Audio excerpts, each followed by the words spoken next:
La servante se jette violemment contre le mari de cette dame. Entre-temps, la dame verse du poison dans le jus de son mari et tape la servante.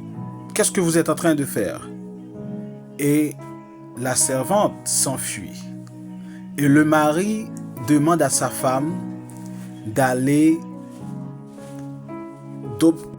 de questionner la dame concernant son impertinence.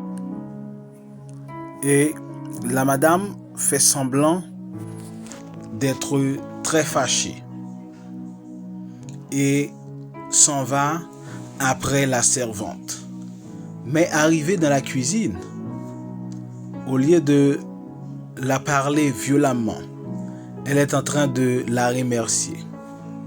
Mais la servante, lui, ressent en elle le sentiment de culpabilité. Mais la madame continua de la parler pour la dire que vous ne regretterez pas de m'avoir rendu ce service. Mais la servante dit, mais votre mari est quelqu'un de bien. Mais la femme dit non, quand il serait mort, toute cette propriété nous appartiendrait. Entre-temps, le mari est en train d'écouter une partie de la conversation qu'il a eue entre sa femme et la servante. Et en retournant, la femme est étonnée de voir que son mari était déjà à la porte. Le mari lui pose cette question. Dis-moi, qu'est-ce qui ne va pas? Vous m'avez dit que vous devriez questionner la servante concernant son impertinence. Et la femme fait semblant d'être fâchée. Mais le mari l'a dit. J'ai entendu tout ce que vous étiez en train de discuter dans la cuisine. Dis-moi la vérité. Il y a quelque chose qui ne marche pas. Dis-moi. Je ne comprends pas jusqu'à présent. Qu'est-ce qui est écrit dans ce papier? Comme vous pouvez le lire. Lire ce qui est écrit dans ce papier. Et la femme lit. Ne bois pas le jus. Et elle demande à son mari, qui vous a donné? Et le mari dit, c'est la servante qui m'a donné ce papier. Et il questionne la servante. Pourquoi vous avez écrit dans ce papier que je ne dois pas boire le jus? Qu'est-ce qui se passe? Et la servante a peur et ne peut pas s'exprimer. Mais l'homme continue avec cette question. Dis-moi, qu'est-ce qui se passe? Et la servante a peur car elle est en présence de la femme. Et enfin, elle décide de dire que votre femme m'a demandé de vous distraire afin qu'elle puisse continuer son plan. Et l'homme dit, quel est le plan de ma femme? Et la servante dit, je suis désolée. Et la femme dit, ne mens pas à mon sujet. Mais la servante dit, je suis désolée monsieur. La femme m'a juste demandé de vous distraire afin qu'elle puisse continuer son plan. Et enfin, l'homme qui a compris toutes ces choses demande à sa femme, quel est votre plan?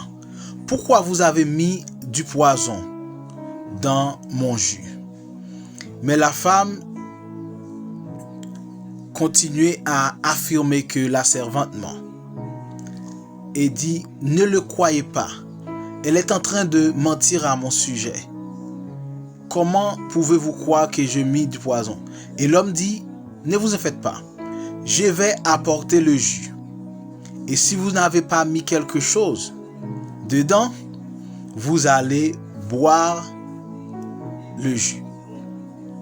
Et la femme dit, mais pourquoi vous ne me faites pas confiance?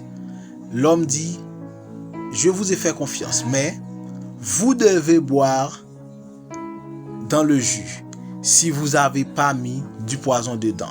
Attends-moi, je vais chercher le jus. Entre-temps, la dame est un peu furieux et l'homme donne le jus et dit, vous devez boire. Et entre-temps, l'homme prend son téléphone pour appeler son avocat et dit qu'il y a quelque chose de mauvais qui se passe, est en train de passer. Et la femme dit, chérie, je vais confesser. C'est vrai que j'ai mis quelque chose dans votre jus, mais ce n'est pas mauvais. Et l'homme réplique pour dire, mais comment pouvez-vous être si méchante? La semaine dernière, nous étions chez mon avocat et j'ai mis la moitié de mes biens sur votre nom. Comment maintenant vous voulez ma mort? Va-t'en de la maison. Je ne peux pas continuer avec vous, car vous êtes trop méchante. Après tout ce que je viens de faire pour vous, va-t'en. Je ne peux pas continuer de vivre avec toi. Et la femme demande pardon et supplie l'homme. Mais l'homme dit, va-t'en de la maison, je ne veux pas continuer avec toi.